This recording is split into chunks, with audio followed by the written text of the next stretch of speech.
Seja muito bem-vindo a essa edição. Você confere agora os principais destaques internacionais dos últimos dias. E eu abro essa edição falando sobre o conflito no Oriente Médio. Mortes, aumento da pobreza, colapso da economia, destruição do parque habitacional e perda de emprego.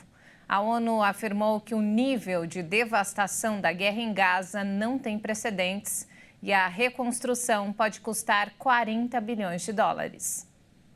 A reconstrução da faixa de Gaza custará entre 30 e 40 bilhões de dólares, entre 153 e 204 bilhões de reais. Essa foi a estimativa do Programa das Nações Unidas para o Desenvolvimento para reconstruir o território palestino, devastado por quase 7 meses de guerra entre Israel e o Hamas. Os números foram divulgados durante uma conferência de imprensa em Amman, capital da Jordânia, onde a agência enfatizou que a destruição não tinha precedentes. A ONU acredita que o desafio é uma missão que a comunidade internacional não enfrenta desde a Segunda Guerra Mundial. De acordo com o PNUD, se a reconstrução for realizada através do processo normal, poderá levar décadas. A ofensiva aérea e terrestre de Israel contra Gaza deixou até agora 34.596 mortos, a grande maioria civis. Os números são do Ministério da Saúde do governo do Hamas no território palestino. A milhares de quilômetros da faixa de Gaza, palco do sangrento conflito atual entre as Forças Armadas de Israel e o Hamas, as universidades dos Estados Unidos se tornaram, nos últimos dias, palco de manifestações. Após a prisão de centenas de manifestantes, o presidente americano Joe Biden disse que a ordem deve prevalecer e falou em liberdade de expressão. Foi a primeira vez que o presidente se refere aos protestos contra a guerra em Gaza, que agitam as instituições de ensino americanas. Olha, é basicamente uma questão de justiça. É uma questão do que é certo. Existe o direito de protestar, mas não o direito de causar o caos. As pessoas têm o direito à educação, o direito a um diploma, o direito de atravessar o campus com segurança, sem medo de ser atacado. As manifestações pró-Palestina começaram há 2 semanas na Universidade de Columbia, em Nova York, e se espalharam por quase 30 centros de ensino dos Estados Unidos. Na madrugada desta quinta-feira, a polícia entrou na Universidade da Califórnia, em Los Angeles, para desmantelar as barricadas erguidas por grupos que protestavam contra a guerra em Gaza. Houve confrontos e as forças de ordem efetuaram várias detenções.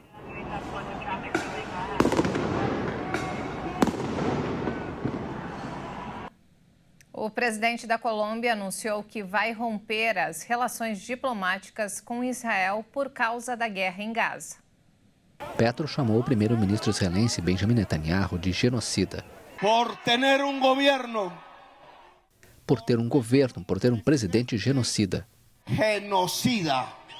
A Colômbia é um dos principais aliados da África do Sul em seu processo contra Israel na Corte Internacional de Justiça por atos de genocídio em Gaza.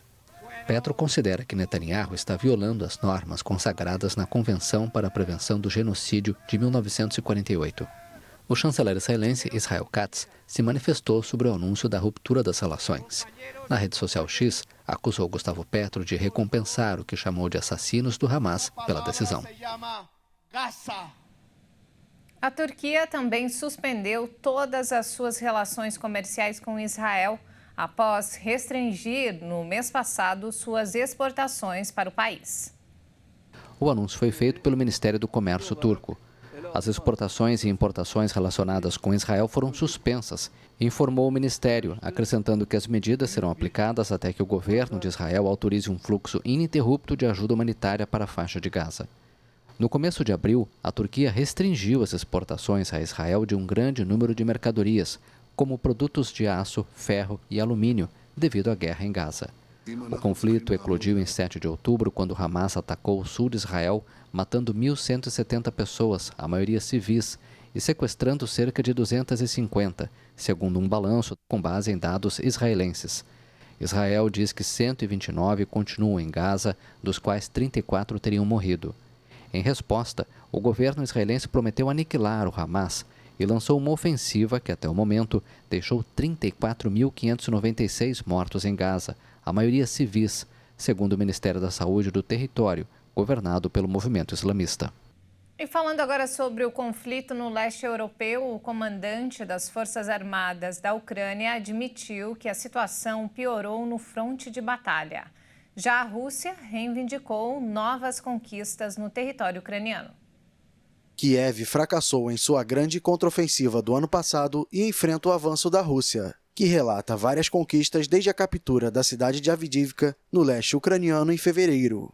O exemplo mais recente aconteceu neste domingo. O Ministério da Defesa russo reivindicou a conquista de Novobarmutivka, uma localidade que fica a 10 quilômetros ao norte de Avdiivka, na província de Donetsk.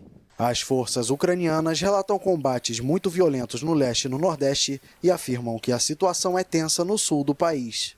O Congresso dos Estados Unidos aprovou na semana passada um pacote de 61 bilhões de dólares em auxílio militar a Kiev, que sofre com a escassez de munições e tem dificuldades para recrutar novos soldados. Dirigentes ucranianos advertiram que o panorama pode piorar nas próximas semanas enquanto o armamento americano não chegar ao fronte. O governo dos Estados Unidos acusou o Brasil e também a Argentina, Equador, Honduras e Peru de descumprimento de suas obrigações sobre a retenção ilegal de crianças por um dos pais em um relatório publicado pelo Departamento de Estado. O chefe da diplomacia americana, Antony Blinken, afirmou que, lamentavelmente, existem países que relutam a ratificar ou aderir à Convenção de Haia e outros que, embora sejam sócios do tratado, não cumprem seus compromissos. A lista inclui 16 países, entre eles 2 novos, Montenegro e Polônia. Até o fim de 2023, entre os países da América Latina, o Brasil liderava a lista com 21 casos, ainda sem resolver com os Estados Unidos. Em 2023, 2 crianças retornaram aos Estados Unidos vindas do Brasil, mas houve atrasos por parte das autoridades judiciais no processamento de alguns casos, afirmou Washington. Em termos gerais, se um pai apresenta uma solicitação de retorno ou de direito de visita em virtude da Convenção de Haia, a informação é transmitida à autoridade do país onde se acredita que está o menor. Após confirmar a localização da criança, busca-se uma solução voluntária ou se oferece uma mediação entre os pais. Se não chegam a um acordo, o caso costuma passar à justiça. A Convenção de Haia sobre os aspectos civis da subtração internacional de menores é um tratado internacional que estabelece um mecanismo civil para restituir os menores que foram transferidos ou retidos fora de seu lugar de residência habitual em violação dos direitos de custódia. Uma das maiores agências de classificação de risco do mundo revisou para cima a perspectiva da nota de crédito do Brasil. Enquanto isso, nos Estados Unidos, os juros continuam altos. O Banco Central americano manteve inalteradas as taxas na maior economia do mundo. Atualmente, o nível do país é BA2, que indica um risco maior para investimentos estrangeiros. A instituição manteve a nota, mas mudou a perspectiva da avaliação de estável para positiva, sinalizando que pode elevar o rating no futuro. De acordo com o Tesouro Nacional, essa decisão é a primeira movimentação da Moody's desde 2018, quando houve a mudança de perspectiva de negativa para estável e reforça a melhoria na trajetória da nota de crédito verificada desde 2023. Nos Estados Unidos, o Federal Reserve, como é chamado o Banco Central americano, manteve mais uma vez os juros na faixa entre 5,25% e 5,50%. Esse é o maior nível em mais de 2 décadas. O presidente do Banco Central, Jerome Powell, tranquilizou o mercado financeiro ao descartar a possibilidade de um aumento nas taxas. Embora Powell tenha afirmado que será preciso mais tempo do que o esperado para acreditar em uma queda da inflação nos Estados Unidos, garantiu que é improvável que haja um novo aumento dos juros. O Comitê de Política Monetária destacou a ausência de novos avanços para sua meta de inflação de 2% anual, em um contexto de recuperação dos preços ao consumidor. A Organização para a Cooperação e Desenvolvimento Econômico divulgou seu relatório trimestral com uma previsão otimista para a economia mundial. De acordo com a análise, deve crescer 3,1% em 2024. Os dados apontam para um aumento de 0,2 ponto em comparação com a previsão anterior, graças ao dinamismo dos Estados Unidos. A previsão de crescimento americana aumentou para 2,6% em 2024, contra 2,1% da projeção anterior. A principal economia mundial registrou um avanço de 2,5% no ano passado. Na América Latina, a organização elevou a previsão para o Brasil em 0,1 ponto, com crescimento de 1,9% em 2024, impulsionado pelo consumo maior das famílias. O crescimento da China continua forte e a OCDE elevou a projeção para 4,9% em 2024, contra a previsão anterior de 4,7%, principalmente devido a uma política fiscal expansionista. Uma pesquisa da ONU revelou que cerca de 70% dos jornalistas dedicados a informar sobre temas ambientais ou a crise climática ao redor do mundo sofreram ameaças, pressões ou agressões por seu trabalho informativo em prol da preservação. Um estudo realizado em março, com 905 comunicadores de 129 países pela Unesco e pela Federação Internacional dos Jornalistas, revelou dados preocupantes. 85% dos profissionais afetados disseram ter sofrido ameaças ou pressões psicológicas, enquanto 60% sofreram assédio online, 41% agressões físicas e 24% informaram que foram atacados legalmente.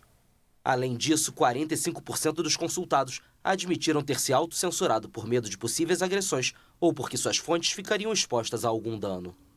A ONU detalhou que 749 comunicadores, coletivos de jornalistas e veículos de comunicação foram atacados em 89 países entre 2009 e 2023. A Unesco lembrou que pelo menos 44 jornalistas dedicados ao meio ambiente foram mortos desde 2009 em 15 países, principalmente nas regiões de Ásia e Oceania e América Latina. O presidente do governo espanhol, Pedro Sánchez, anunciou que vai permanecer no cargo depois de ameaçar renunciar devido ao que considerou um assédio pessoal por parte da oposição. O anúncio acaba com o cenário de incerteza que começou na semana passada, quando Sánchez disse que iria refletir sobre um possível pedido de demissão, depois de críticas da oposição, com a abertura de uma investigação judicial por corrupção contra a primeira-dama Begoña Gómez. Decidi seguir com mais força à frente da presidência do governo espanhol. Esta decisão não supõe um ponto final, é um novo capítulo, garanto isso. Por isso, assumo diante de vocês meu compromisso de trabalhar sem descanso, com firmeza e com serenidade pela recuperação pendente da nossa democracia, pelo avanço e a consolidação de direitos e liberdades. Sánchez está à frente do governo espanhol desde 2018, com 3 mandatos diferentes, depois de estabelecer alianças parlamentares com a extrema-esquerda ou com nacionalistas catalães e bascos. Ele afirmou que as manifestações em Madrid e outras regiões do país influenciaram decisivamente a decisão. O anúncio desta segunda-feira acaba com a possibilidade da realização de novas eleições, apenas um ano depois das últimas legislativas. O proprietário da montadora de carros Tesla, Elon Musk, visitou pela segunda vez em menos de um ano a China, o maior mercado mundial de veículos elétricos. O primeiro-ministro da China, Li Qiang, declarou durante uma reunião com Musk que o imenso mercado do país estará sempre aberto às empresas com capital estrangeiro. O premier também prometeu que Pequim vai seguir trabalhando duro para oferecer um melhor ambiente aos negócios. A China tem muitos interesses comerciais para Elon Musk, que tinha visitado o gigante asiático pela última vez em junho de 2023. A fábrica da Tesla em Xangai produziu no ano passado quase 1 milhão de veículos, 40% deles destinados à exportação para mercados na Ásia e na Europa. Musk é uma figura polêmica no mundo ocidental, sobretudo desde que adquiriu a rede social X, o antigo Twitter, mas é admirado na China, onde veículos Tesla são populares entre a classe média urbana. Uma bióloga colombiana da Universidade de Cornell, em Nova York, analisa os sons das profundezas da Antártica para estudar o comportamento da vida marinha. Em meio ao imponente oceano e blocos de gelo, uma bióloga colombiana prepara um microfone potente para registrar os sons nas profundezas da Antártica. Com o hidrofone, a cientista busca entender os padrões de comportamento dos mamíferos marinhos durante o inverno austral, época em que a região se torna quase inabitável. O hidrofone está programado para gravar de 0 Hz até 128 kHz. Isso significa que poderemos registrar sons de movimentos telúricos ou movimentos sísmicos, gelo, as grandes baleias que vocalizam em baixas frequências. Andrea Bonidia e outros cientistas têm uma dupla tarefa: coletar os hidrofones que foram deixados no ano passado por uma missão turca para análise e utilizar novos equipamentos. O projeto vai funcionar também como medidor sobre o impacto da atividade humana nos mamíferos, da poluição ambiental e outros riscos, apesar de habitar em um dos locais mais bem conservados do planeta. A pesquisa também busca apoiar uma proposta promovida pelo Chile e pela Argentina, que desde 2012 pretendem transformar a Península Antártica em uma área marinha protegida. Faltam poucos dias para o maior evento esportivo do mundo.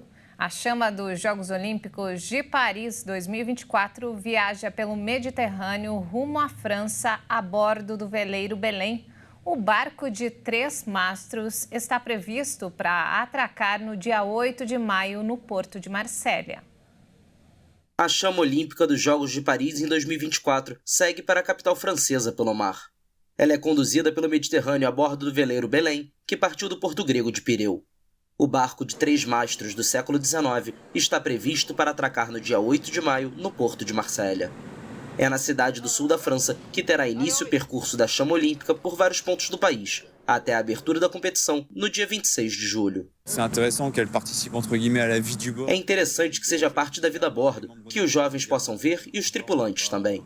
Não devemos apenas mantê-la em uma sala fechada. O objetivo é manter a chama viva junto à tripulação. A passagem da tocha olímpica na França incluirá territórios ultramarinos, como a Guiana Francesa na América do Sul, Guadalupe e Martinica nas Antilhas e a Polinésia Francesa no Pacífico Sul. Além disso, a chama visitará 450 localidades na França metropolitana para terminar seu trajeto em Paris.